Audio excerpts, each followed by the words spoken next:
Bonjour à tous et bienvenue pour un nouvel épisode de Red Alert, l'hebdo actu jeux vidéo de l'équipe de Sœurs d'édition. Et l'équipe de Sœurs d'édition, c'est en partie Nicolas Coursier. Nico, bonjour. Bonjour Mehdi, c'est vrai que je fais partie de l'équipe de Sœurs d'édition. Et toi aussi Mehdi le Canafi? Tout à fait, mais en partie. Et toi, ça va bien? Ça va bien. Écoute, je crois qu'il est temps de faire le bilan. Et ça va être un petit peu particulier aujourd'hui parce qu'au sommaire de cette émission, c'est le grand bilan de l'année 2021, mais un bilan que nous vous proposons dans un format un peu différent. Pas de chronique, mais plus une discussion au fil de l'eau sur différents sujets, les temps forts qui ont émaillé l'année passée. Mais avant, comme d'habitude, c'est la rubrique retour sur non pas l'émission de la semaine dernière, mais sur l'année complète.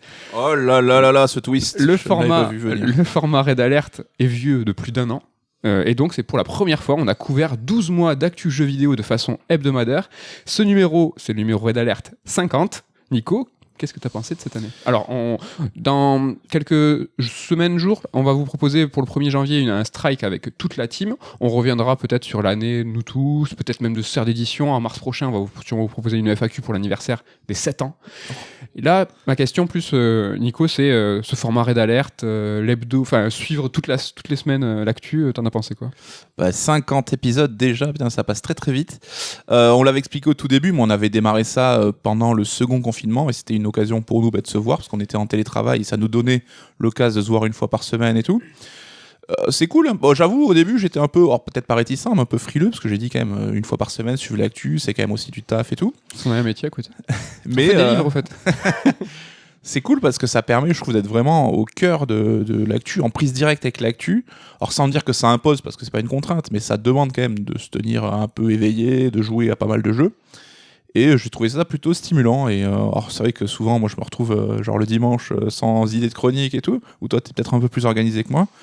Mais ça reste toujours fun et c'est toujours un plaisir de se retrouver une fois par semaine. En règle générale, depuis des années, on suit l'actu de façon assez intensive, dirais-je, mais est-ce que cette année, c'est pas l'année où on est le plus à balle, en tout cas sur les sorties? Parce que en nombre de jeux, c'est d'une violence. Je pense qu'on a joué à entre 40 et 50 jeux, je pense. C'est ouf, non? Est-ce que t'as kiffé? Est-ce que t'as trouvé ça trop soutenu? Ou j'ai des fois, tu t'es forcé à faire peut-être des jeux.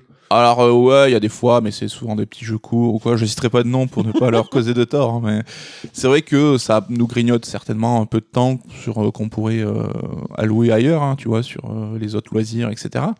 Mais bon, ça, c'est aussi la vie qu'on a choisie. C'est aussi la vie qu'on a choisie. Moi, ça m'a empêché d'avoir des petites bulles de rétro gaming. Des fois, je sais que j'aime bien faire des anciens jeux et des anciens jeux coup de cœur. Cette année, j'ai pas eu l'occasion, je crois pas une seule fois, de faire un titre qui est pas dans l'actu parce que tu penses toujours, tu te dis, est-ce que je fais là, est-ce que c'est rentable, tu vois, est-ce que je vais pouvoir en recycler une chronique ou pas? Et c'est vrai que c'est des fois peut-être un peu dommage de dire que là j'ai juste envie de jouer pour le plaisir de jouer.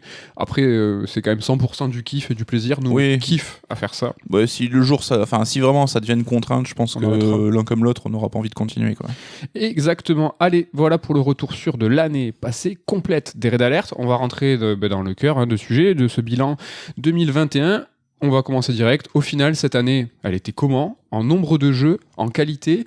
Il se murmure et il se dit que c'est pas une grande année. Qu'est-ce que t'en penses? Alors j'ai l'impression qu'on avait déjà tous un peu ce constat dans la tête depuis même plusieurs mois, tu vois. Parce qu'on l'avait depuis février. On avait presque acté la chose avant même que l'année se termine, que c'était une année avec de très bons jeux et pas une grande année. C'est vrai dans le sens où ça manque, alors c'est pas grand jeu égale triple A, mais ça manque un peu de gros blockbusters, ça manque de gros jeux qui mettent tout le monde d'accord, tu vois. Au niveau des GOTY et même rien que dans la rédac de Sœurs, on a tous un GOTY différent. C'est cool pour la variété, mais il n'y a pas le jeu qui arrivait, qui s'est imposé parce que voilà, il était plus fort que tout le monde. Mais quand on fait le décompte, il y a eu quand même super grave nombre, beaucoup, je sais plus parler, mais il y a énormément de très bons jeux. Super grave, mais grave. Et en fait, ça a été une année super remplie avec beaucoup de jeux de très bonne qualité, quoi. De grande qualité. Est-ce qu'on a un petit peu cette sensation parce qu'il n'y a pas de suite aux grandes sagas? Je me souviens de 2017, si je dis pas de bêtises. 2017, c'est l'année de ouf. Mais 2017, c'était une année où en fait chaque grande saga de chaque constructeur a connu une suite, même des séries qui étaient historiques. Est-ce que cette année-là où il y a eu Dragon Quest, le nouveau, je sais peut-être il y avait une convergence. Il y avait vraiment une convergence de toutes ces grandes sagas historiques qui connaissaient un nouvel épisode. Cette année, on a eu, comme tu l'as dit, beaucoup de jeux, mais il y a quoi? Il y a Resident Evil qui a connu un nouvel épisode, il y a Halo avec le Infinite. On a eu Call of, FIFA... Après ça, sûrement on en parlera tout à l'heure, je pense, mais tu vois, des jalons, en fait, il n'y en a pas eu beaucoup coup, quoi. Ouais. Et puis bon, là, j'ai pas fait de stats, hein, donc c'est plus Le feeling. une idée au doigt mouillé, hein, mais Mhm. il y a quand même eu, parmi ces jeux qui nous ont intéressés, des nouvelles licences. Tu vois, t'as eu Returnal, It Takes Two, t'as eu Gardien de la Galaxie, même si c'est pas, enfin, je vois une nouvelle licence en tant que telle, mais Ouais, est-ce que tu veux dire des nouvelles IP, un peu des nouvelles têtes qui ont ouais. émergé, quoi. nouvelles licences de jeux vidéo, et ça, c'est vrai que on prône à chaque fois. On a envie, on demande de nos voeux d'avoir toujours des nouveaux jeux, et quand ça arrive, on est un petit peu déçu. Est-ce que c'est pas aussi une super année qui célèbre un jeu indé en GOTY? Ça, c'est quand même ultra symbolique. C'est quand même vraiment cool. L'année dernière, Hades était dauphin, on va dire, premier dauphin, peut-être pour beaucoup de monde.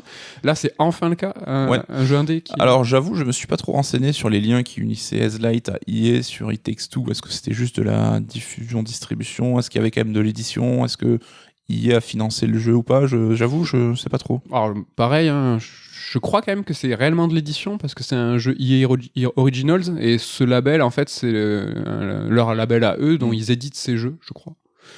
Et donc c'est juste... Bah non, c'est cool, hein. Et puis, enfin, on en avait déjà parlé, hein, mais je crois que c'était peut-être même le bilan de l'an dernier où aujourd'hui, il y a plus trop de jeux indés, machin. C'est que t'as des jeux vidéo et aujourd'hui, un jeu indé peut arriver à avoir pas la même couverture médiatique, mais une couverture médiatique énorme par rapport à un triple A, peut être considéré à part égale. Enfin, je trouve qu'on a fait un peu tomber les préjugés sur le jeu indé, c'est le petit mec dans son garage et il y a 3 pelés qui vont jouer, et versus le gros triple A. Ouais, je comprends. Mais après, est-ce que c'est pas dommage déjà? Ça, encore une fois, un peu de la sensation, hein. Dans ce bilan, on est beaucoup dans la sensation, pas trop dans les chiffres. On n'a pas de feuille devant nous. Enfin, moi, j'ai un petit conducteur, mais on n'a pas de chronique, hein, comme on disait.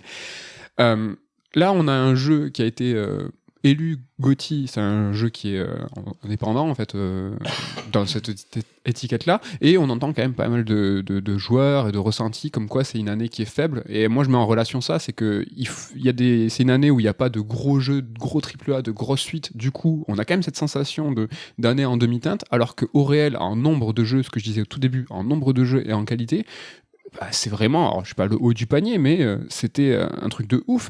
Je me souviens de certaines semaines où justement dans les raids d'alerte on traitait l'actu, c'était chaud. On se disait attends, quel jeu on va traiter, parce que nous on a une émission qui est hebdo, donc c'est un jeu, donc 2 jeux chacun par semaine. On a eu un été, ça c'est symbolique aussi. On a eu un été mais tellement riche. L'été c'est souvent souvent, depuis quelques temps c'est plus trop le cas, mais c'est normalement un petit peu vache maigre quoi l'été. Là on a eu coup sur coup, énormément de bons jeux, quoi. Ouais, puis il n'y a jamais eu trop de temps mort en fait, hein. C'est vrai que souvent on avait une période 1 mois, 2 mois où il se passait pas grand chose. Là, pas tellement. Il y a toujours eu des sorties jusqu'à tard en décembre, hein, donc l'année remplie en tout cas. Ouais, carrément. J'ai envie de te parler. Là, c'est la fin d'année. Et qui dit fin d'année dit Noël. Et il y a eu pas mal de jeux en fait qui sont sortis désignés comme des jeux pour enfants, et des titres qui ont été édités en grande partie par Microids, donc qui est un peu le spécialiste de cette fin d'année de ces titres pour enfants. On a eu le temps d'y jouer. Alors je sais pas si tu as eu le temps d'en faire beaucoup. Non, pas des masses, j'avoue. Donc moi j'ai fait Marsupilami, Astérix et Schtroumpf, j'y ai joué mais je les ai pas terminés. Mais on a en fait une vague comme ça d'adaptation de jeux, alors de licences, hein, en française en plus, donc c'est cool. Qualitatif pour les enfants, et ce que je me demandais, c'est en fait comment on les juge en fait ces titres. Est-ce que en fait il faut que nous, par exemple, si on avait dû faire une chronique, est-ce que tu les traites comme un titre comme un autre? Est-ce que tu les juges comme étant des jeux pour enfants? C'est assez compliqué. Qu'est-ce que tu en as pensé toi d'abord de ces quelques jeux, et qu'est-ce que tu en penses de ce traitement, de ce jugement des jeux? C'est vrai que Microids, jusqu'à maintenant, c'était un peu la punchline, quoi. L'éditeur qui sort des jeux tout éclatés. Là, on voit que au-delà d'être en période de recrutement, parce qu'on a vu, c'est vrai qu'il y a beaucoup de gens de la presse qui sont passés de l'autre côté. On peut saluer pas mal de potes. Mais ils ont l'air d'avoir un peu repris les choses en main, avec vraiment des jeux peut-être plus sérieux. Ouais. Et c'est vrai que là, les 3 jeux qu'ils ont sortis se distinguaient au moins par le côté fidélité, le côté qualité graphique. Ouais. Mais c'est vrai que c'est toujours compliqué de voir par quel prisme les aborder. Et c'est vrai qu'un testeur de jeux vidéo, j'aimerais pas être à sa place là-dessus, parce que c'est quelque chose de particulier. Tu vois, moi j'ai un petit peu joué à Astérix, hein. Moi aussi. Et avant même que je sorte, je savais qu'il n'allait pas aller sur les plates-bandes de Street of Rage 4, tu vois, en proposant un jeu avec un gameplay ultra profond, des systèmes de combos, où tu peux y jouer des centaines d'heures pour progresser, parce que je pense que c'était pas le but, et que Astérix, tu t'ouvres à un public familial, où c'est un jeu que tu peux faire avec un enfant.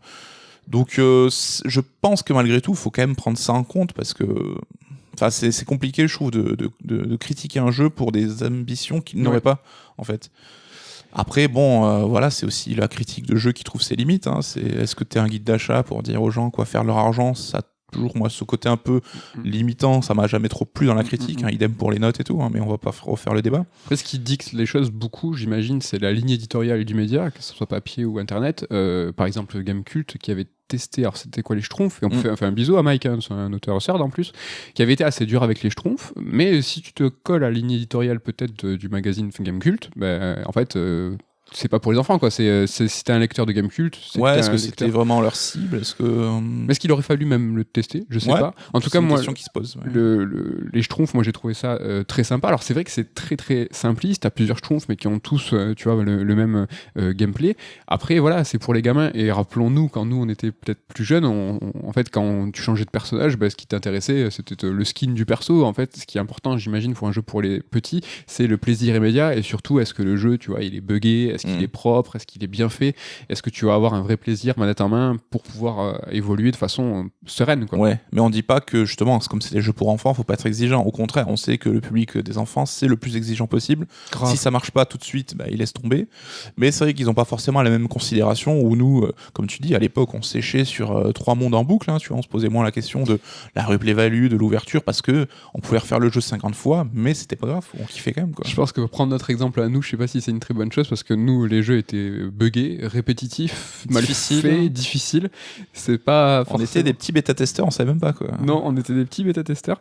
On le savait même pas. On a parlé de GK, de ligne éditoriale, tout ça. Est-ce que c'est pas une transition parfaite pour parler d'un sujet peut-être un petit peu plus sérieux et parler un petit peu de journalisme et de presse?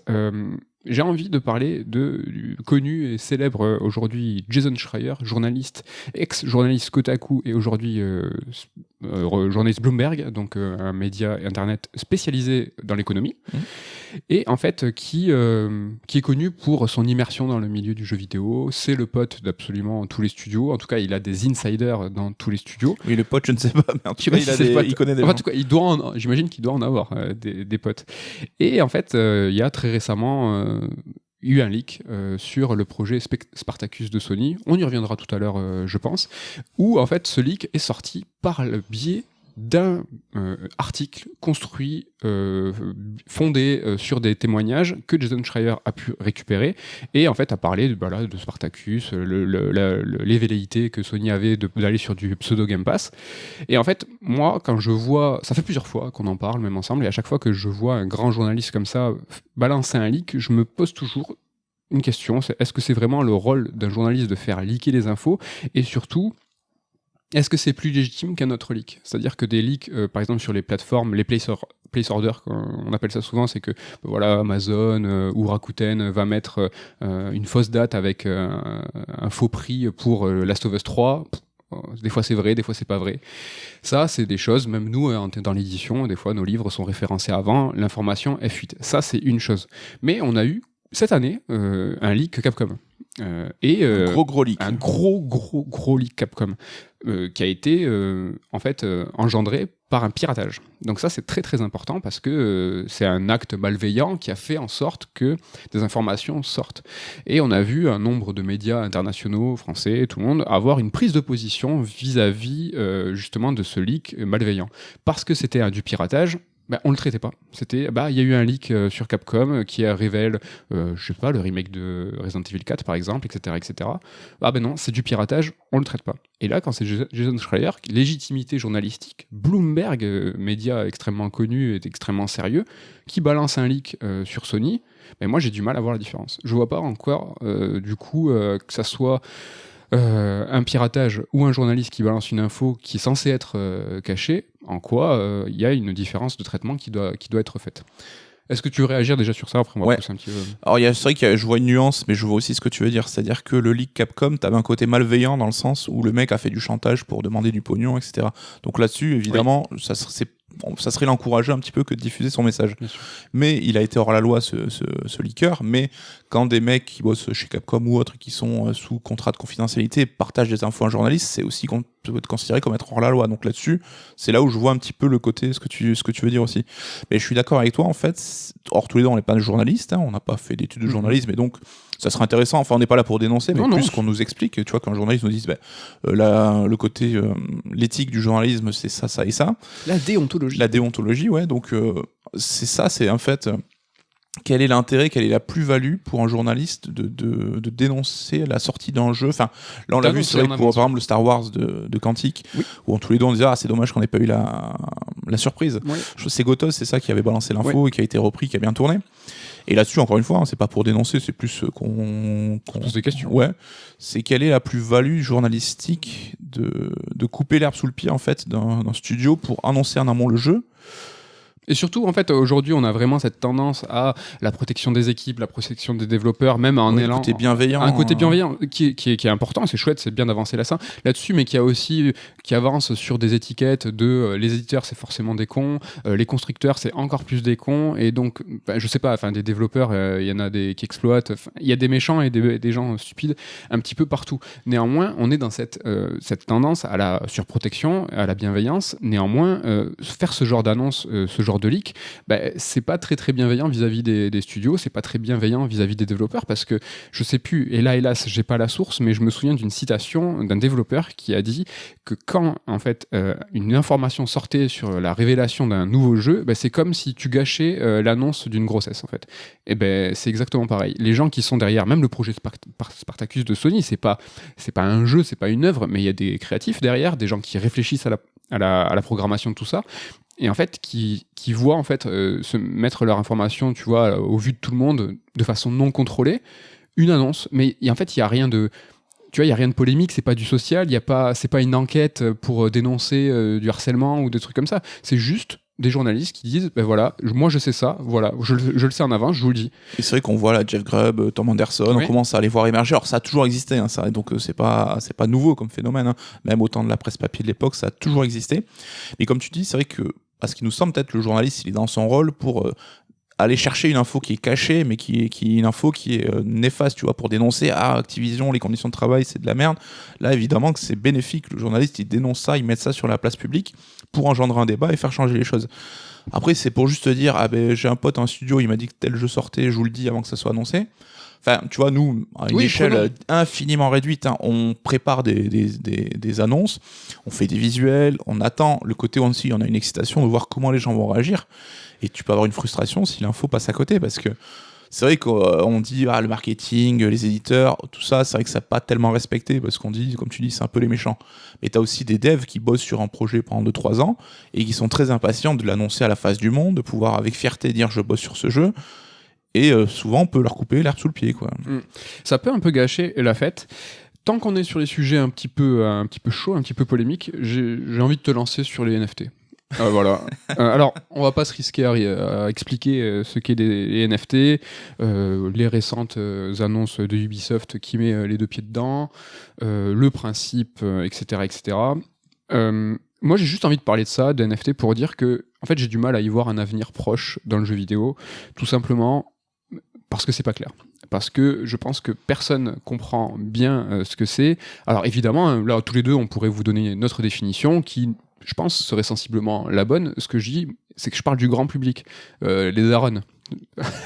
Tu vois, j'ai l'impression par exemple que toutes ces offres dématérialisées, le Game Pass, tout ça, ça commence à peine à rentrer dans les usages, et que le démat, même les darons, les tontons, tout ça, commence à capter. Et c'est ça en fait la vraie portée d'une nouvelle technologie, c'est ça vraiment la portée de quelque chose qui veut en fait envahir un marché. Les NFT, ça sera peut-être le cas un jour, mais c'est vraiment pas pour demain la veille. Il y a personne qui bite rien à comment ça fonctionne. Quel est l'avantage en fait ou les inconvénients d'intégrer ça en fait au milieu du jeu vidéo, ou même en règle générale de ce qu'est un NFT? Qu'est-ce que t'en penses? Est-ce que tu crois que les NFT c'est l'avenir? Comme tu dis, je pense à un épiphénomène qui intervient comme il y en a eu 10 000 avant. À part faire de la thune, j'ai l'impression que ceux qui produisent des NFT n'ont pas tellement de justification à leur existence. Il y a très peu de gens qui comprennent ce que c'est, comme tu l'as dit. Donc oui, je pense comme toi, je leur annonce pas un futur gigantesque. Après, j'en parlerai un tout petit peu peut-être dans mon top 3 de cette tendance globale-là, mais ouais, je suis assez d'accord avec toi là-dessus. Même, alors là, je suis désolé, parce que ça serait un petit peu rentré dans les détails, mais par exemple, ce que fait Ubisoft, là, avec ses NFT propriétaires, c'est le premier acteur à mettre un doigt dans l'engrenage, et ça prouve bien que je crois qu'il y a un souci. Tu vois, les NFT, à la base, la crypto, c'était pour décentraliser le pouvoir, c'est-à-dire, prenons vraiment la monnaie, c'était pour court-circuiter les banques, pour faire vraiment au plus simple. Ben là, en fait, avec les NFT Ubisoft, on se retrouve avec un système où, au milieu, on a Ubisoft, l'éditeur, qui va contrôler, qui va maîtriser un petit peu la chaîne de production, de vente et de revente. Il n'y a pas du tout de décentralisation. La signification même de la crypto, des NFT et tout, ne fonctionne pas là-dedans. Donc, le premier acteur qui va et qui fait le contraire du pourquoi, du comment, déjà ça foire, quoi. Donc, au-delà du fait qu'on n'a pas tous compris exactement comment ça fonctionnait. Bref, tout ça pour dire que les NFT, tous les deux en tout cas, on n'y croit pas trop. C'est pas pour demain la veille. Continuons un petit peu notre discussion avec Ubisoft. J'ai pas spécialement d'axe pour parler d'Ubisoft, j'ai juste envie de parler d'Ubisoft parce que cette année c'est un éditeur qui reste l'un des plus puissants encore, hein, et qui a fait beaucoup parler. Beaucoup de gros éditeurs ont fait parler d'eux, hein, Activision, Blizzard, Ubisoft, pour des raisons pas cool, hein, du harcèlement, tout ça, mais Ubisoft, ça va au-delà de ça. C'est qu'ils sont dans une phase de transition vraiment longue, complexe. Ils vont de mauvais move en mauvais move. J'ai l'impression que quoi qu'ils fassent, ils font mal. Je veux pas les défendre, j'ai l'impression qu'ils font que trébucher, en fait. Et presque, en prenant du recul, tu les vois en fait se dépatouiller là dans la vase et à galérer. Moi, j'aimerais bien qu'ils sortent de ça, et j'aimerais de remettre les jeux en avant, voilà, où sont les grandes licences, où sont les grands jeux, où sont toutes ces grandes franchises de Ubisoft qui adoptent des formats free-to-play, game as a service. Alors oui, hein, c'est du cynisme, Ubisoft est un grand éditeur et va là où va la thune, à preuve en est, on vient de parler des NFT. Mais est-ce que c'est innocent de ma part que de vouloir un Ubisoft plus sain pour les employés, évidemment, mais plus agréable pour les joueurs, en tout cas des vieux comme nous, peut-être? Qui aime bien châtie bien. On a tous les deux souvent parlé de notre amour d'un certain Ubisoft, d'une époque où justement ils se concentraient sur les jeux, sur l'innovation, sur l'envie de faire partager quelque chose avec des joueurs. Et aujourd'hui, toutes leurs décisions, ils sont toujours les premiers pour tous les bails un peu nuls, un peu relous, un peu casse-couilles, avec les NFT, avec les free-to-play, tu l'as dit. Là, honnêtement, perso, j'ai perdu le compte de tous leurs jeux qu'ils annoncent, là, leurs random hero shooter, leurs trucs one again, machin... free-to-play, enfin, j'ai perdu le compte parce que ils en annoncent et ça dure 3 mois, ça marche pas, bam, ils en refont un. Mais c'est triste parce que, bon, évidemment, toutes les polémiques ont fait en sorte, ont engendré une destruction du pôle éditorial. Toutes les têtes pensantes du pôle éditorial ont sauté. Donc aujourd'hui, il n'y a plus de direction édito, ça se ressent.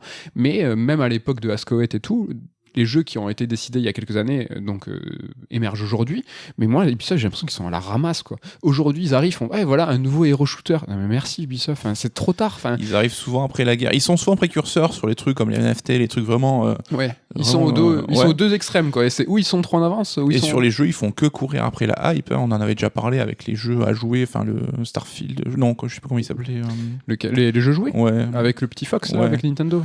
Ils sont toujours en train de courir après la hype, mais là, tu l'as dit, il y a des changements sur le pôle éditorial. Espérons que ces changements vont porter leurs fruits dans 2, 3, 4, 5 ans, qu'on verra peut-être un nouvel Ubisoft. Il est temps pour un nouveau départ. Après, est-ce que ça implique un renouvellement à la tête de la société ? Peut-être, hein. Mais là, ils sont clairement sur la mauvaise voie, quoi. Est-ce que, en tant que vieux de la vieille, vieux gamer, est-ce qu'il faut se faire une raison d'après toi ? Est-ce que Ubisoft, c'est un éditeur de jeux qui est plus pour nous, et en fait considérer tout simplement que Ubisoft n'est plus un éditeur auquel il faut qu'on s'intéresse.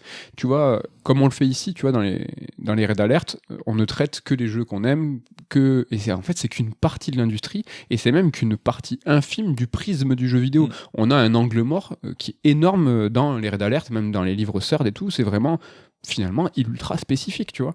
Et est-ce que Ubisoft, il faut se faire une raison et dire ça y est, en fait Ubi, il est rentré dans notre angle mort et maintenant on s'y intéressera plus, quoi.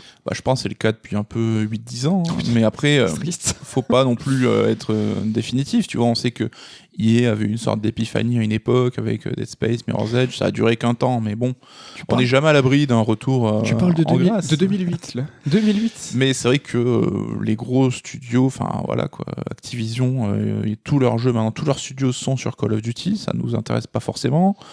Ubisoft, on l'a dit, c'est des genres, ils vont dans des genres et des directions qui ne nous intéressent pas forcément. EA, un petit peu pareil. On a quand même 3 des 5 plus gros éditeurs qu'on joue quasiment plus à leurs jeux, donc ça montre aussi que l'industrie, enfin, ils essaient de faire aller l'industrie dans un sens qui nous intéresse pas du tout, quoi. Tu vas parler de Activision, c'est Activision Blizzard. Le prochain sujet qu'on a envie d'aborder, c'est parler en fait de Riot même. Est-ce que c'est pas le nouveau Blizzard Riot? Alors c'est la punchline que tout le monde a utilisée et qui est extrêmement bien trouvée.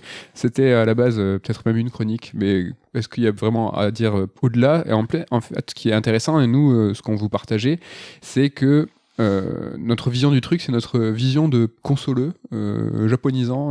Voilà, nous on donc est. ils ne jouent pas au jeu Riot, quoi. Alors Ni à nous, Blizzard. voilà, ni au jeu Blizzard. Blizzard, Riot, tous ces trucs-là, c'est pas truc. Nous, le comparo qui serait plus à propos, c'est dire que Riot souhaite être le nouveau Disney. Ah, ça nous parle plus là, ok.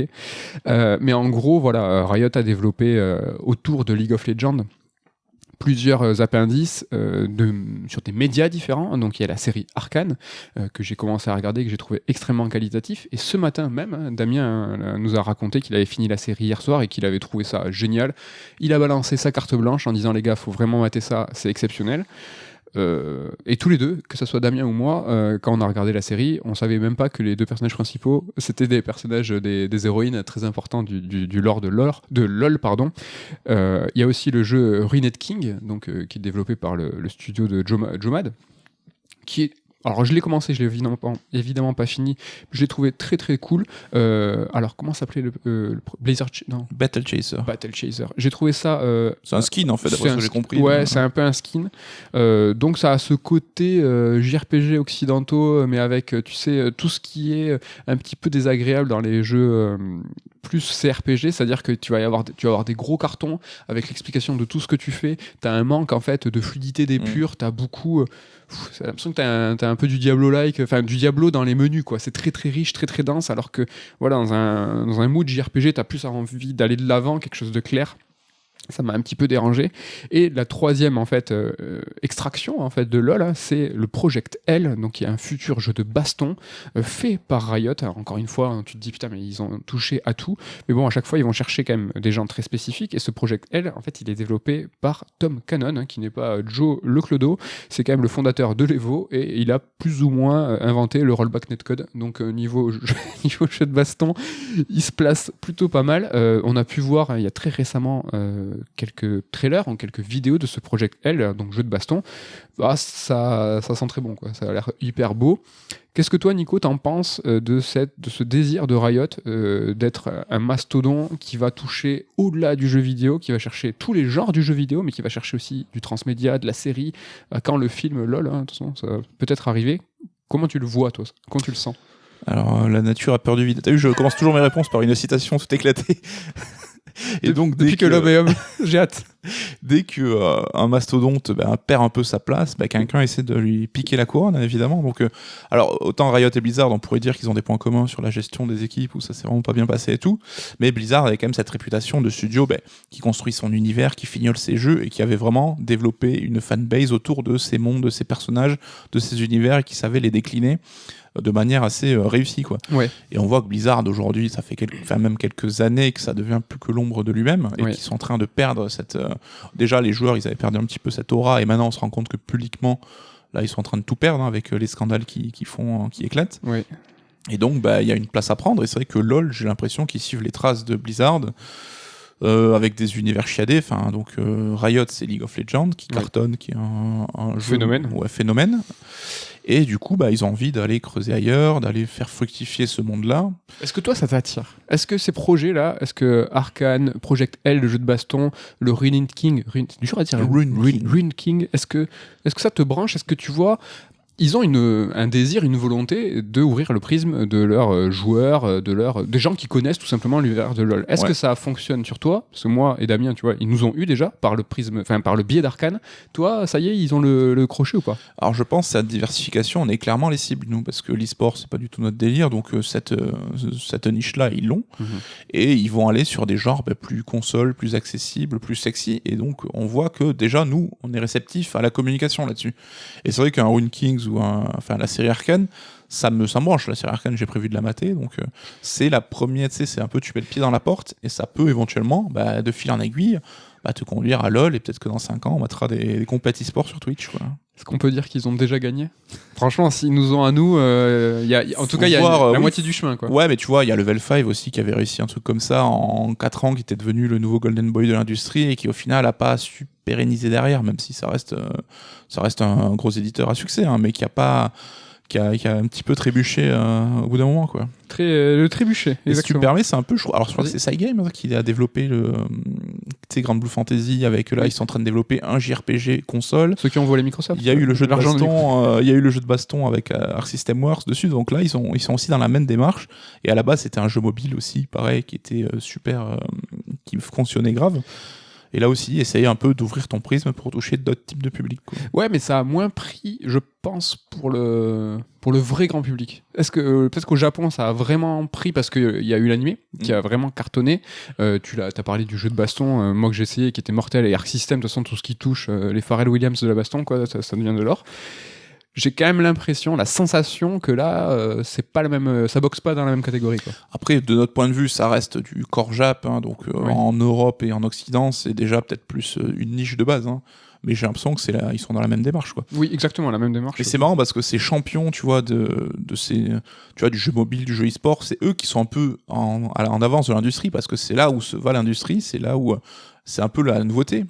Tu te rends compte, ces mecs, ils ont quand même pour avoir une sorte de notoriété, ils vont vers quelque chose qui pourra appartenir au passé, tu vois. Ils veulent arriver sur console, aller choper les joueurs comme nous, alors que t'as envie de leur dire, mais non, mais vous avez déjà réussi, vous êtes déjà dans le turfu, donc pourquoi vous voulez revenir en arrière? Mais tu as l'impression que c'est la recherche un petit peu de légitimité, ouais, qui est un peu qui reste malgré tout cantonné aux jeux vidéo que nous on aime, tu vois. Ouais, carrément. Là, on a parlé de Blizzard en faisant toujours le comparéo Riot Blizzard, l'occasion. Et Riot. Riot Gamme. Peut-être l'occasion de parler d'un dernier point, peut-être un poil moins marrant. C'est vrai que là, dans ce grand bilan de l'année, on va pas faire un point détaillé sur tous les scandales qu'il y a pu avoir très graves de harcèlement, de conditions de travail qui sont déplorables. C'est arrivé chez les plus grands, ça arrivera peut-être à l'avenir chez d'autres. C'est triste, c'est comme ça. Et justement, en fait, ce traitement des conditions de travail, des pratiques sociales, c'est quelque chose qui a été extrêmement mis en avant par la presse depuis quelques temps. Pour ça qu'on a pensé que c'était intéressant de le mettre dans ce bilan. Ce versant social, c'est quelque chose tristement de réel, mais aussi de présent dans la presse. Alors, si tu me permets 2 points, ça fait plusieurs années, mais grosso modo 3 ans que c'est devenu un gros big deal dans l'industrie et que les journalistes vont enquêter là-dessus et dénoncer. On a vu Ubisoft, on a vu Riot, on a vu Blizzard, on a vu Bungie récemment. C'est très positif parce que ça fait bouger les choses, on en parle et l'industrie change. Le deuxième point, c'est que nous, c'est vrai que c'est pas un sujet qu'on aborde en chronique, parce que, si je peux me permettre de parler au nom de nous deux, c'est pas forcément un sujet sur lequel on se sent très à l'aise, parce que ça implique des mécaniques, il faut bosser son sujet, il faut connaître ce qui se passe, c'est des sujets à rebondissement qui impliquent des questions juridiques, etc., sur lesquelles on n'est pas forcément au fait. Et c'est vrai que je pense que pour parler de ces sujets-là en connaissance de cause, ça demande des compétences qu'on n'a peut-être pas aujourd'hui tous les deux. Et donc c'est vrai que c'est pour ça qu'on n'en parle pas, mais c'est quand même un sujet qu'on dit systémique dans l'industrie, qu'il faut pas limiter un acteur, et je pense qu'ils ont raison, mais au-delà de ça, je pense que c'est tout bêtement systémique à la nature humaine. On voit que dans le cinéma, tout ce qui est la différence entre homme-femme, les harcèlements et tout, il y a eu des scandales. Enfin, on a vu le MeToo du cinéma, on a vu le MeToo du sport même. Ouais, c'est un problème de société et qui engage des mécaniques sociologiques, etc., qu'on maîtrise pas du tout, et donc je pense que c'est pour ça que tous les deux on préfère ne pas aller sur ce terrain. Et c'est vrai que le jeu vidéo est pointé du doigt, et a raison, enfin c'est bien que les histoires explosent et soient dénoncées, mais j'aime pas trop quand c'est traité comme un mal de jeu vidéo un peu, tu vois, comme si c'était l'industrie du jeu vidéo, regardez, c'est vraiment non, c'est juste un problème de société. Alors ça veut pas dire qu'il faut ne pas en parler, hein, c'est pas une excuse ou quoi que ce soit. Ouais, le vice c'est dans toutes les industries. Ouais, et alors il faut que ce soit dénoncé dans chaque industrie, mais c'est quand même un problème de société majeur et c'est pas forcément là où on est compétent, donc. Je suis entièrement d'accord et je pense que voilà, on va tourner la page sur quelque chose de plus joyeux, c'est l'interlude top 3 parce que bilan il y a, mais interlude il y a aussi, c'est le top 3, c'est la tradition. Alors ça n'a pas commencé au début des Red Alert, mais je pense que là peut-être on l'a fait sur l'entièreté de l'année. J'ai envie de dire c'est là où ça a explosé, le phénomène a explosé. Le phénomène top 3. Donc vous savez bien, à chaque fois on en parle de nos potes de chez Trash Talk, ce top 3, donc c'est le top 3 wishlist de Noël, eh ben ça fait des mois qu'il est sur notre... Et là c'est eux hier ils ont fait des vidéos où c'est exactement le même sujet. Alors pour le coup on avait choisi avant. Qui copie qui Léonce, on sait que t'écoutes. Qu'est-ce que c'est un top 3 wishlist de Noël, Nico? Explique-nous. Alors je dirais que c'est une wishlist qu'on fait pour Noël. C'est un peu le souhait un peu BA, genre Père Noël, j'aimerais bien que... pour l'année prochaine en gros. Voilà. Mais comme une vraie liste de Noël, il faut qu'il y ait un tant soit peu de tangibilité parce que tu vas pas demander au Père Noël la paix dans le monde. Ce serait bête. En tout cas, je pense que ça n'arrivera pas. Donc moi, je sais pas toi, mais moi au Noël à chaque fois, je demande quelque chose que j'espère recevoir. Ouais, donc moi, un peu chacun pour sa gueule, quoi. C'est ce que t'es en train de dire. Attends, le Père Noël, c'est pas le génie de la lampe. Il va t'amener des jouets. Donc moi, ce que j'ai fait dans mon top 3, c'est que quelque chose que j'espère arriver dans quelques temps et que je pense plausible. Très bien. Go pour ton top 3. Alors, comme souvent, je prépare mes top 3 très très en amont. Oh oui. Donc voilà, ce matin, alors je commence très très en douceur avec juste un jeu, donc tout bête. Je me suis levé ce matin en disant putain, j'aimerais bien jouer à Mario Odyssey, mais du nouveau contenu. Donc j'aimerais bien Mario Odyssey 2 ou un DLC Mario Odyssey pour l'année prochaine. Donc je commence très en douceur. C'est vrai. Mais ça, Père Noël, c'est dans ses cordes. Hein. C'est dans ses cordes. Mais c'est dommage parce que le DLC de Mario Odyssey, tu l'as déjà fait. Il s'appelle Bowser Fury. Il est sorti cette année. Ouais, mais justement... Il a été oublié ce jeu. Oui, mais moi, il lorgne autour de mon top 5. Hein, et c'est vrai que le fait que ce soit une reprise à la base d'un jeu Wii U en quand même le jeu principal... fait que je l'ai écarté de mon top, mais c'était trop bien Bowser Fury. Ce Bowser Fury, c'était vraiment exceptionnel.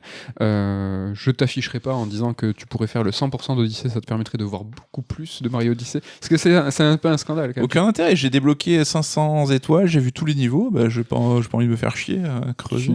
Tu n'as rien vu. Jon Snow, tu ne connais rien. Mon top 3, on en a parlé rapidement tout à l'heure, c'est rendez-moi mon Ubisoft, s'il vous plaît. J'espère, alors faites en sorte que l'ensemble des équipes soient dans des bonnes conditions. Évidemment pour elles, c'est ce qu'on souhaite, mais à titre un peu plus égoïste, moi j'aimerais que le Splinter Cell qui a été annoncé hier soir, remake de Splinter Cell originel, je suis trop content. Moi je suis trop content. Splinter Cell, le premier du nom, surtout avec, tu vois, le premier, il n'est pas de question de monde ouvert, c'est des niveaux petits, ramassés, que je vais pouvoir apprendre par cœur. Me laissez pas de liberté, arrêtez avec ces mondes ouverts s'il vous plaît. Le Prince of Persia, le remake, donc qui est dans 2 studios Ubisoft and force à eux. On n'en sait pas plus. Ouais, mais tu vois, on chiale sur cette Ubisoft qui a peut-être 20 piges maintenant, que l'âge d'or, mais remake de Prince of Persia, remake de Splinter Cell, il semble qu'ils entendent un petit peu les joueurs, même si on préférait des nouveaux épisodes. Hein, mais... Voilà. Prince of Persia, on était déjà présent parce qu'on a publié les carnets de Jordan Mechner. Scruter le début d'année, potentiellement, je pense qu'on va revenir. Ah ouais? Je pense. Parce que je sais pas, l'annonce, on n'a pas fait une bonne année l'an dernier avec du Prince of Persia, je comprends pas. Il y a des cartes de vœux, CERD. Tous les ans, on fait une carte de vœux qui, normalement, annonce des trucs et fut une année. FIFA. On a fait une carte de vœux. Donc, scruter les cartes de vœux, c'est important. BGE2, feu. Est-ce que ça y est, feu BGE2? Je ne sais pas, mais c'est vrai que ça sent pas bon. Mais voilà, mon vœu numéro 3, Noël, papa, s'il te plaît, rends-moi mon Ubisoft. Noël, papa, dit comme ça, c'est chelou un peu. Je suis un rappeur, moi. Je fais Noël, papa. Ou t'es en anglais. Ton top 2, s'il te plaît. Mon numéro 2, je vais carrément dans ton sens et je recycle salement un débat qu'on a eu il y a genre 40 minutes autour du café avec l'équipe. Vas-y. C'est calmos les mondes ouverts, quoi. Ah ouais. Tout se décline en monde ouvert. Là, on est en train de parler, on est sur Halo, donc Ken, toi et moi, et on va faire un strike EX la semaine prochaine pour parler de Halo. Mais toutes les licences ont décliné en monde ouvert. Alors, c'est pas tant le monde ouvert, c'est nul. Hein. On voit que Breath of the Wild, ça peut créer des choses extraordinaires, des vrais moments de jeu vidéo, malgré les ganaches que tu es en train de me faire. Mais c'est aussi, ça va avec beaucoup d'inconvénients qui n'ont pas su dépasser pour le moment, avec des gestions de rythme, des répétitivités d'action, etc. Qui, putain, on n'en peut plus, quoi. Et des formats de monde ouvert. C'est-à-dire qu'il y a 10 ans maintenant, on a établi un canevas de ce que devait être le monde ouvert. Breath of the Wild a un peu détricoté tout ça. mais je pense qu'il y a moyen de faire différent. J'imagine. Alors, on n'est pas développeur, mais c'est que, j'en peux plus. Moi, Ouais. Il est temps que Breath of the Wild fasse école. Et on sait que ça prend du temps, des années. Là, on a commencé à voir des jeux qui étaient inspirés d'eux, mais là, au bout de 5 ans, je pense qu'on va avoir des jeux qui clairement vont dans ce sens-là. Mais les mondes ouverts à la Papa, à la Far Cry, à la Horizon, à la même, du coup, ce que fait Halo un petit peu là, bah, ça devient chiant quoi, à force. Après, peut-être aussi, ça c'est des réflexes rétro, mais c'est que ce tout de la liberté, ce tout, ça me convient plus. On n'est pas des joueurs sandbox, nous. Non, on veut pas s'amuser dans un bac à sable, on veut être guidé, on veut être... Avec le level design était fait façonné au poil de cheveux. Hein. À la main. Et là, je parle comme un vieux rétro gamer et mon top 2, c'est ça. C'est je veux du rétro. Rends le rétro. Non, mais tu vois, des trucs pas de gamin, mais comment dire, une demande basique. Par exemple, je veux le diptyque Batten Kaitos sur Switch.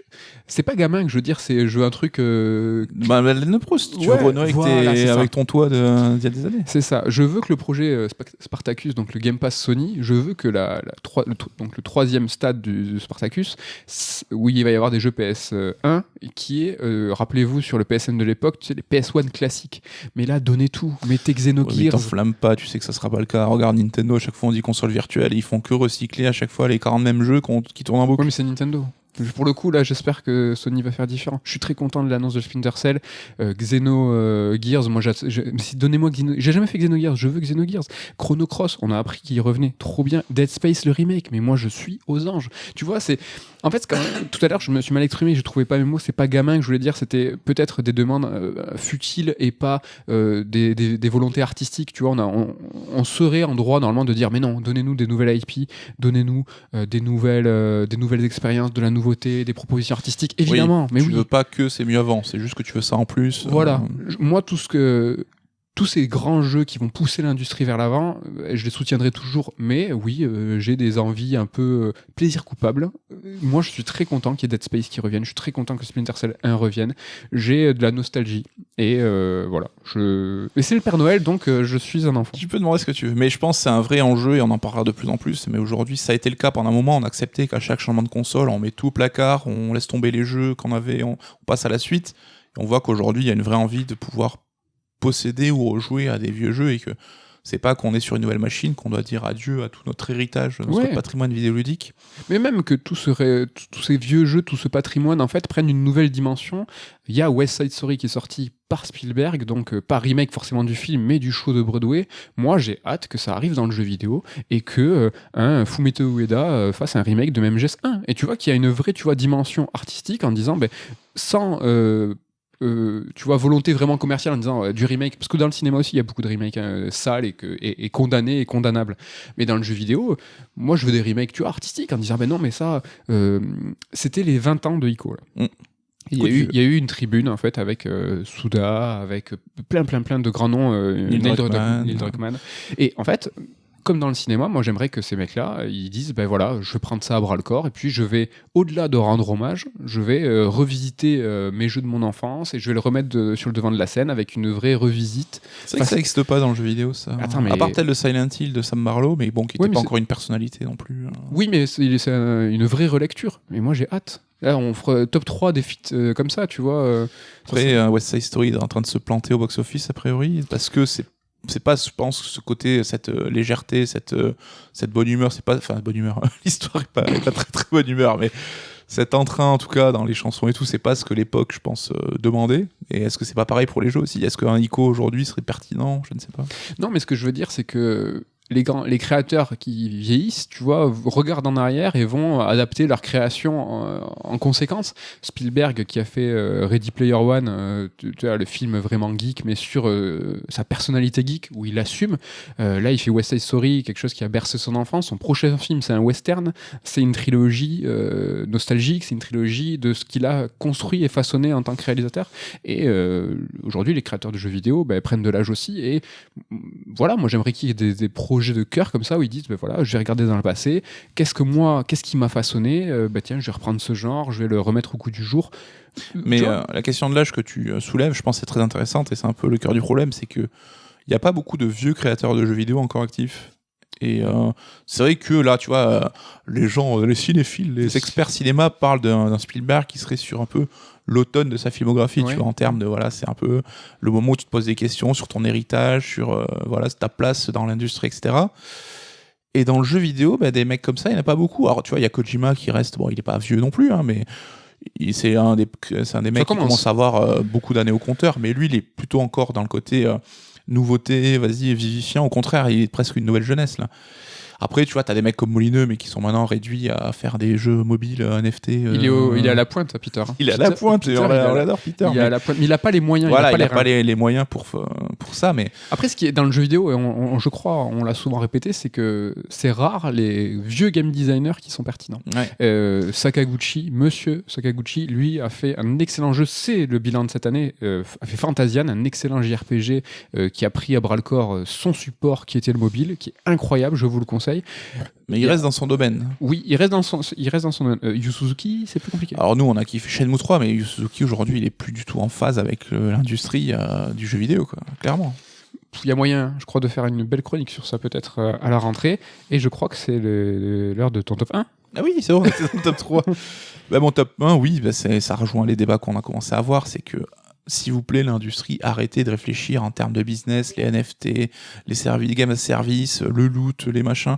Arrêtez de penser vos jeux en termes de mécanismes pouvoir rapporter de la thune et pensez ludique. Alors là, désolé, hein, c'est le truc le plus béat et naïf que je peux dire aujourd'hui. T'as fait le contraire de moi, tu veux faire le malin, en fait, c'est ça, bravo. Mais putain, il y en a marre, je trouve. Là, ça devient trop cynique, trop voyant. Au moins, si vous le faites, camouflez-le un petit peu sous une couche de ludisme, quoi. Mais pensez vos jeux en termes pour les joueurs, de mécanique, voilà, que la recherche, l'innovation soit portée là-dessus, quoi. Mais un peu de créativité et d'artistique. Que diable. Et je vais terminer ma wishlist de bourrin par le numéro 1 du bourrin. Donc là, vraiment, je suis désolé. Mais heureusement, t'es là, Nico, pour relever le niveau.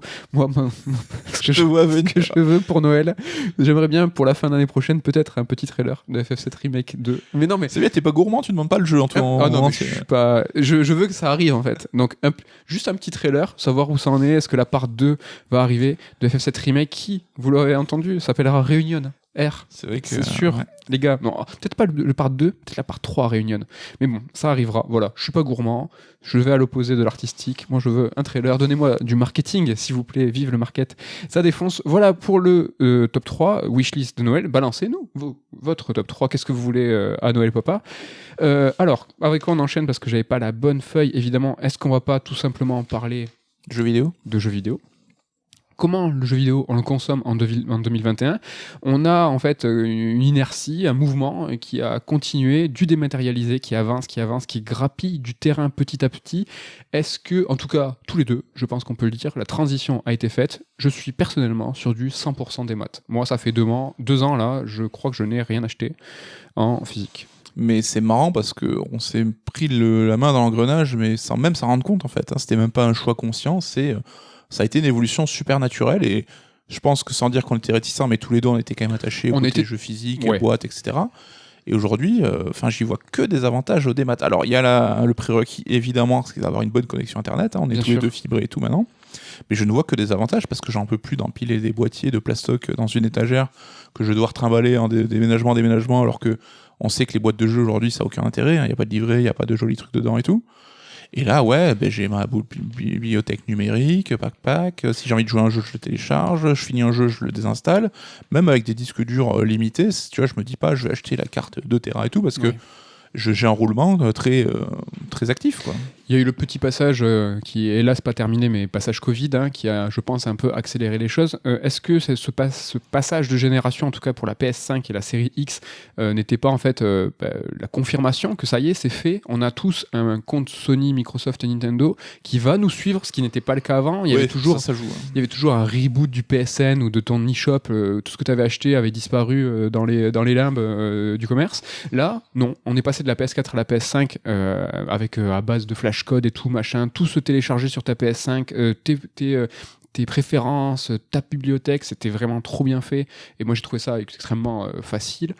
Microsoft pareil, et la Switch c'est bon, on a un compte aussi, ça y est, on y est là, on va avoir notre compte qui nous suit à vitam. Et je pense qu'on est tous les deux représentatifs de ce qui se passe au global, hein. Et comme tu dis, c'est ce compte là, je trouve qu'il qui vient, tu vois, il y avait les deux avantages, enfin les deux notions que défendaient ceux qui misaient sur le physique, c'était de pouvoir avoir sa bibliothèque toujours avec soi, tu vois, que là, tu disais à chaque fois on changeait de compte, on repartait à zéro, Ouais. ce n'est plus le cas aujourd'hui. Et le côté conservation, où aujourd'hui, les CD, on sait que ça se dégrade, qui a encore ses vieilles consoles chez lui, et est-ce qu'elles fonctionnent encore pour jouer aux vieux jeux? Là, on peut se trimballer son héritage, même qui remonte avant la génération actuelle. Ouais, je vois plus trop d'inconvénients, quoi. Après, bon, ça fait une transition toute faite aussi, mais ces plateformes dématérialisées, t'as le Game Pass, le prochain Spartacus, l'eShop, etc. Enfin non, l'eShop, je dis n'importe quoi, comment ça s'appelle, le Virtual... C'est comment il s'appelle, ce truc de Nintendo, là où tu peux Le Switch Online? Switch Online. Oh, toute proportion gardée, on va dire, je les mets pas sur un pied d'égalité, mais on va parler de ces offres, en fait, un peu d'abonnement, où tu vas payer tous les mois, tu vas avoir un catalogue qui est stable, catalogue dont les titres se retirent, c'est ça aussi peut-être aussi limitant ou limitatif, de dire, mince, je parlais, tu vois, j'avais envie de refaire FF8, ah, ça y est, il est plus sur le Game Pass, je suis... T'es deg. Ouais. Je suis deg. Je l'avais finalement pas acheté, tu vois, j'ai regardé, ah putain, je l'ai acheté nulle part ce FF8. Bon tu vois, il peut y avoir aussi, c'est un peu limitatif. Qu'est-ce que tu en penses de ces plateformes? Est-ce que Ritournelle, hein, ça y est, c'est l'avenir, on est dedans? Ritournelle. C'est un nouvel Eldorado, un nouveau, et encore ça fait quelques temps, mais on voit que chacun veut son abonnement. C'est un phénomène à échelle qui, au-delà du jeu vidéo, hein, t'as Apple qui propose son abonnement, tous les services aujourd'hui, même des logiciels comptables, et on peut vous en parler, c'est sur abonnement maintenant. Sur abonnement. Service, game as service.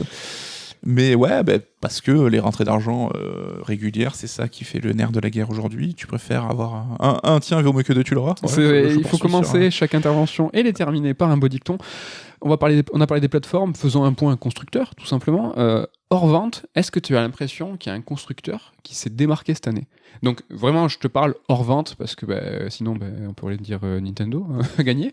Mais voilà, et on sait que la PS5, la série X ont eu des difficultés d'approvisionnement, tout ça. Mais là, est-ce qu'il y en a un qui a une tête hors de l'eau? Je trouve pas, ça a été une année un peu calme paradoxalement, alors que ça reste l'année 1 de la next-gen pour Microsoft et Sony.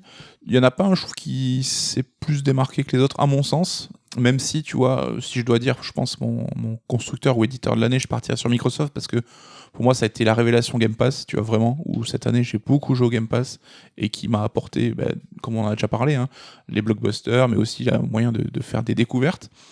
Mais c'est devenu incontournable. Ouais, pas à mon sens. Mais ouais, les trois, je trouve qu'ils n'ont pas marqué l'année, si, parce qu'il y aura des rachats, des machins, on va en parler. Non, mais Xbox, tu parlais de l'année 1, donc elle est sortie de l'année dernière, la Xbox Series X et Series S. C'est cette année, là, vraiment, la reconquête pour toi. Ça y est, là, ils ont pris... La reconquête, je sais pas si ça fonctionnera, mais c'est au moins le top départ. C'est que D'accord. tout ce qu'ils réfléchissent, qu'ils mettent en place depuis 3, 4, 5 ans, ça y est, ça commence à se mettre, ça commence à dérouler, quoi. Ok. Petit point Sony, là, tu m'as parlé de domination tranquillou sans forcer. Est-ce que ça, en fait, ça gagne, mais Sony, c'est un peu comme Apple, c'est devenu tellement une marque avec une notoriété forte, un public acquis qui va les suivre de génération en génération, ils ont même plus, même leurs années un peu plus faibles, or même pas faibles, mais leurs années plus tranquilles, oui. Ça continue à cartonner. La PS5, elle sera en dessous des ventes de la PS4 sur la première année, mais s'ils avaient pu produire 50 millions de PS5, je pense qu'ils auraient vendu 50 millions de consoles, tu vois. Enfin, là, il y a une hype autour de la machine, la Series X aussi, évidemment. Mais c'est vraiment la PlayStation, ça ne dément, enfin, ça ne faiblit pas, pardon. C'est ce côté objet cool, tu vois, qu'on a connu, le truc que tout le monde veut, sans même savoir pourquoi, forcément. Oui. Et là, tu vois, ils ont quand même sorti des bons jeux cette année, mais c'était pas leur meilleure année en termes de ludiquement parlant. Après, ils ont mon Gotti, moi. Tu vois, Returnal, ça reste quand même exceptionnel. Ouais. Mais voilà, donc c'est domination tranquillou. Je suis même... je sais pas, on parle des rachats maintenant ou ça sera plus tard? C'est important, on peut faire le point maintenant. Rachat et consolidation. Sony, en 2021, a créé ou acheté 6 studios. C'est gigantesque. C'est énorme. Et c'est là où on dit tranquillou, parce que c'est jamais des gros noms, forcément. Tu vois, il y a eu beaucoup de sociétés qui font du co-développement, ce qui n'est pas forcément très sexy. Là, Microsoft, ils sortent 7 milliards pour Bethesda, où tout le monde tombe de sa chaise et en parle pendant des mois et des mois. Sony, ça a été 6 studios, c'est énorme.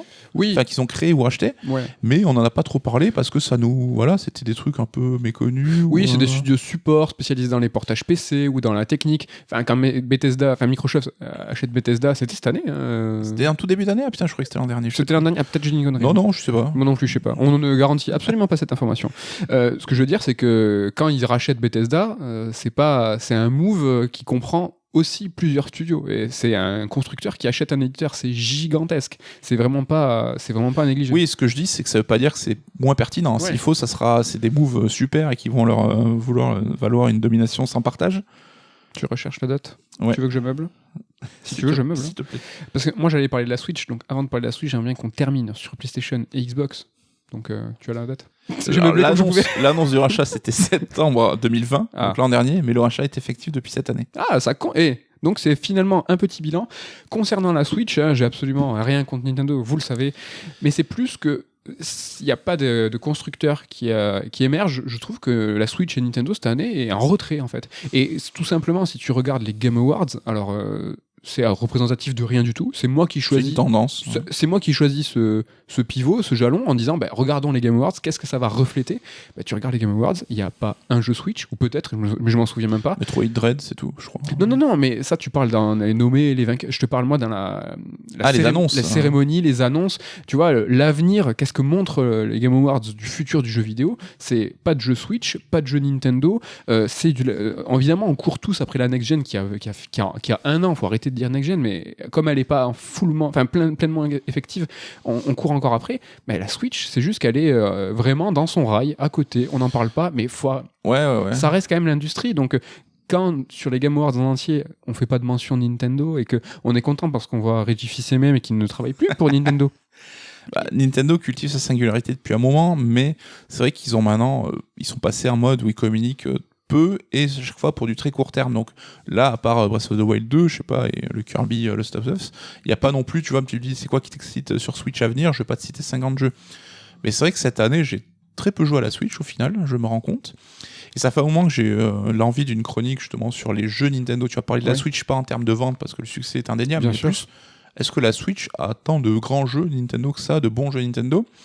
Et c'est vrai qu'ils ont tellement commencé sur les chapeaux de roue, et tu vois, il y a eu 2017 et 2019 de mémoire qui ont été des très grosses années sur les jeux Switch, que c'était un peu l'arbre qui cache la forêt, et ça fait 2 ans là que il y a pas grand chose de dingue. Hein. Quelque chose qui est un peu peut-être symbolique, symptomatique de Nintendo, c'est qu'on a vu cette année la fin en apothéose de Smash Bros. Sakurai parle lui-même d'un jeu qui a atteint sa forme finale.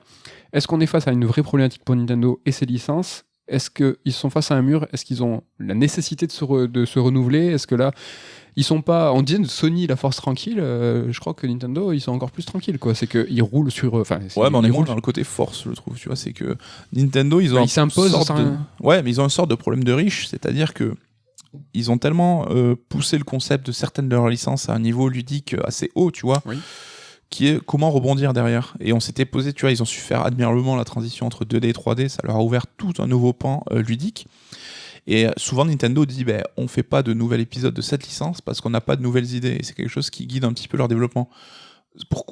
Comment expliquer qu'il n'y ait pas plus de Mario, tu vois, n'importe quel éditeur il te ferait un Mario tous les 2 ans parce que ça cartonne et qu'il dupliquerait juste les mêmes mécaniques en rajoutant 2-3 trucs, tu vois, comme le ferait un Ubisoft ou quoi. Et ça c'est trop bien du coup, qui se limite pas. Ouais, mais du coup c'est qu'aussi comment rebondir, tu vois là, Smash Bros Ultimate, qu'est-ce qu'on peut attendre de plus pour un nouveau Smash Bros ? Et c'est Sakurai qui pose la question et qui dit, à part refaire un reboot, mais dans ce cas-là, ça sera revenir à une forme plus, tu vois, moins de perso, ça va forcément faire des déçus, clairement.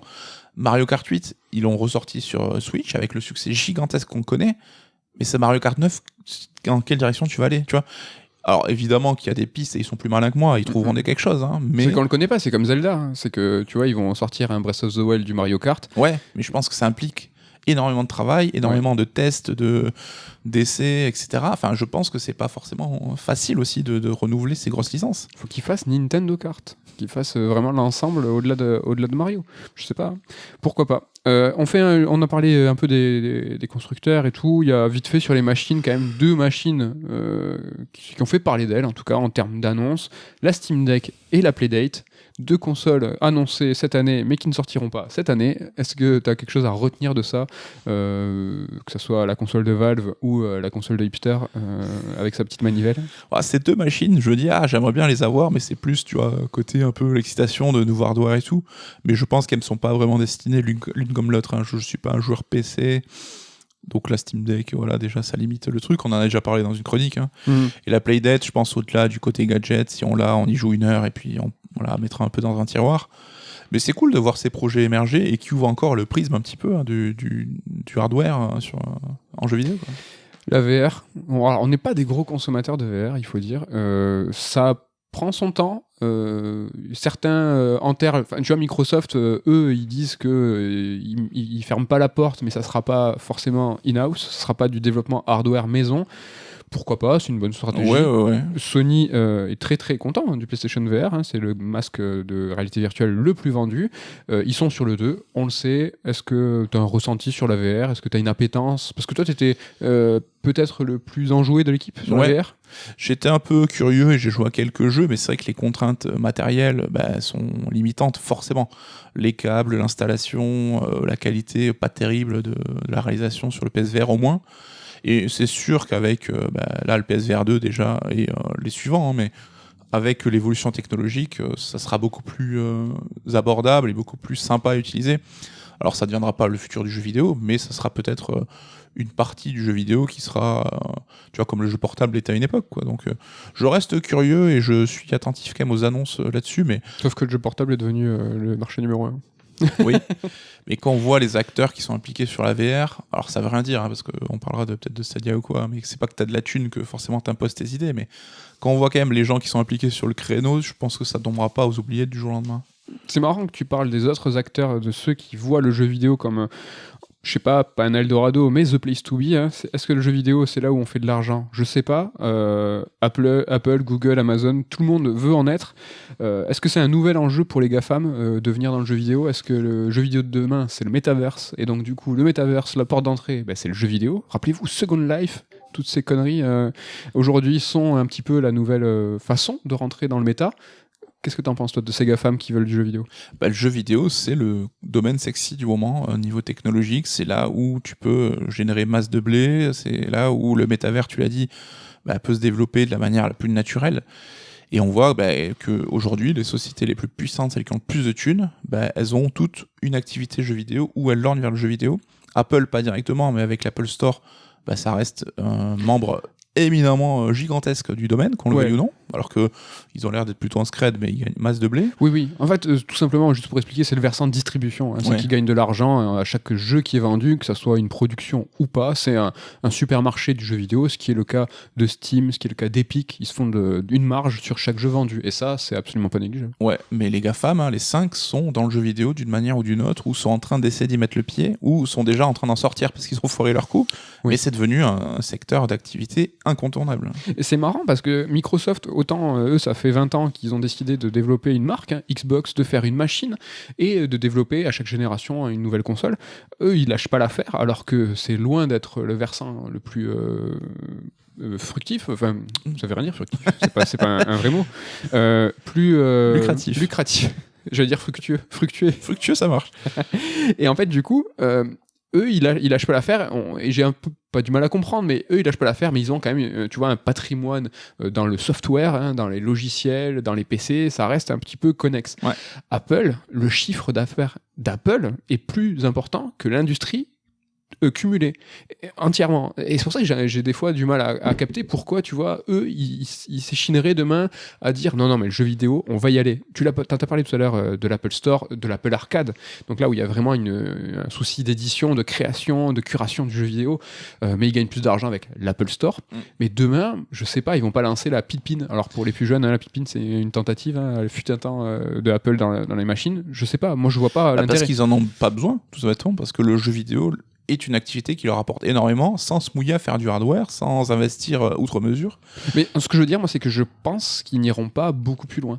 J'ai du mal à les imaginer creuser ce sillon-là du jeu vidéo. Je sais pas, le jeu vidéo, vraiment, on l'a vu, tu vois, avec Stadia et on l'a vu avec Google, il y a une culture de l'industrie, comme dans chaque grosse industrie, il y a des codes, il y a des choses qu'il faut faire, qu'il faut pas faire, et ça s'improvise pas. Microsoft, ça fait 20 ans, ils ont encore l'étiquette sur le front de nouveaux entrants. L'outsider. Ouais, mais ça s'apprend, hein. Sony Sony n'était pas du tout dans ce marché avant de le conquérir, donc ça s'apprend.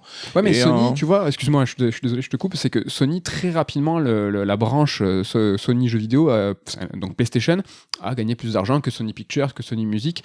C'est la force des choses. Il faut que ton corps, ton métier principal, ça soit le jeu vidéo. J'ai pas de contre-exemple de société, tu vois, où c'est pas ta branche principale et tu surperformes. Microsoft, c'est le cas, c'est les outsiders. Hein.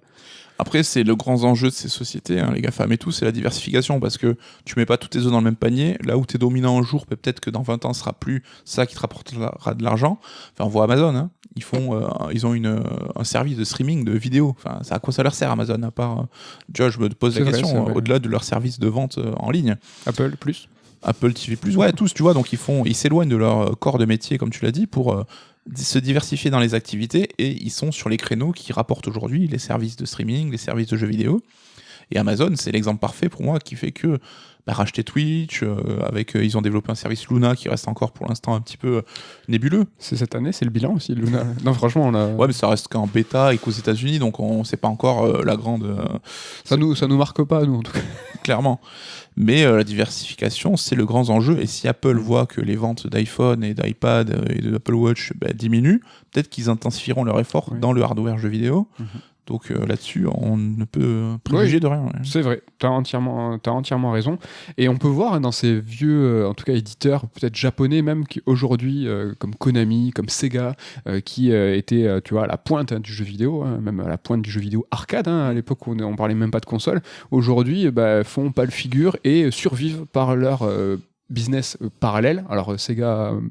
tour vendu quasiment des salles. Konami a encore beaucoup de salles de sport, finance aussi certaines salles de jeu. Eux, la retourne, comme on dit. Pour rester sur les expressions.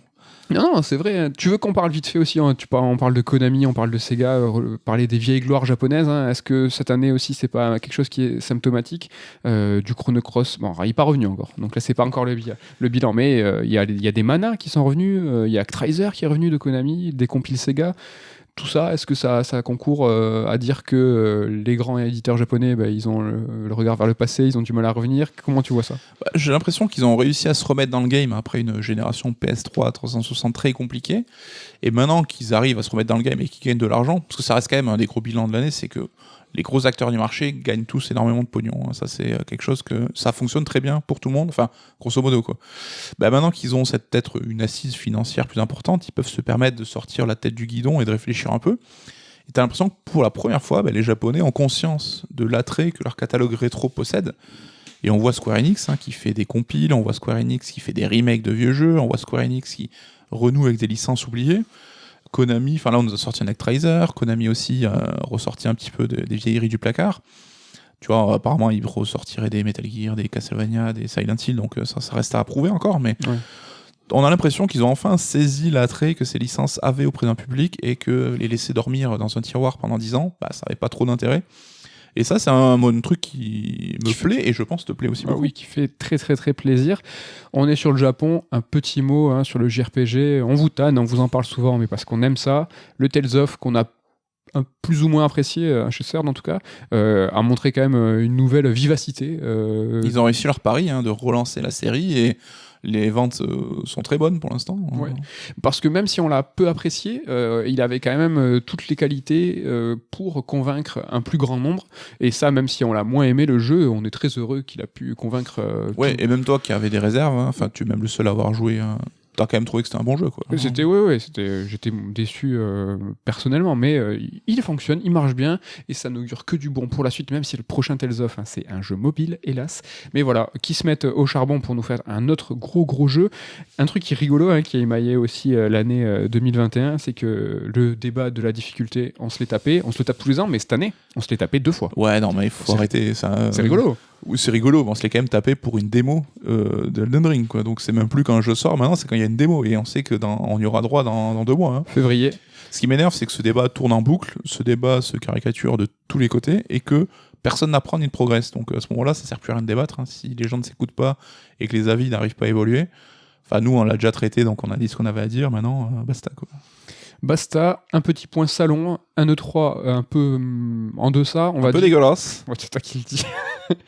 Est-ce que ça y est, il faut le dire, la fin des salons, c'est terminado, le Covid a aidé, et Geoff Keighley, maintenant, c'est le nouveau boss du game, et voilà, c'est le seul... À mon sens, ça reste le grand gagnant de l'année du point de vue événementiel, en tout cas. Il faudra voir si le 3 va se relever.